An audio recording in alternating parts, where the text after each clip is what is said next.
আল্লাহ পাক আমাদেরকে সৃষ্টি করেছেন কি নিজ হাতে, এবং রুহের জগতে রেখে আমাদের কাছে ওয়াদা নিয়েছেন।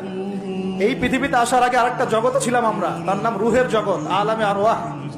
আমরা তো এই পৃথিবীর বাসিন্দা নই, আমরা জান্নাত থেকে এখানে আসছি। সুবহানাল্লাহ। এটা তো আমাদের নোংরা জায়গা, এটা হচ্ছে আমাদের থাকার জন্য নোংরা জায়গা। আমরা তো জান্নাত থেকে এসেছি এখানে। হাই ক্লাস থেকে লো ক্লাসে আসলে মানুষ খুশি হয়? জান্নাত হাই ক্লাস না দুনিয়া হাই ক্লাস? আমাদের পিতা মাতাকে জান্নাতে রাখা হয়েছিল, সেখান থেকে আমরা এখানে এসেছি। এখান থেকে আসি নাই? আর আত্মাগুলোকে, আমাদের আত্মাগুলোকে রুহের জগতে রাখা হয়েছে। সেখানে সমস্ত আত্মাগুলোকে ডেকে আল্লাহ পাক বলেছেন, আলাস্তু বিরব্বিকুম। আল্লাহ বলছেন কি? আলাস্তু বিরব্বিকুম, আমি কি তোমাদের রব নই?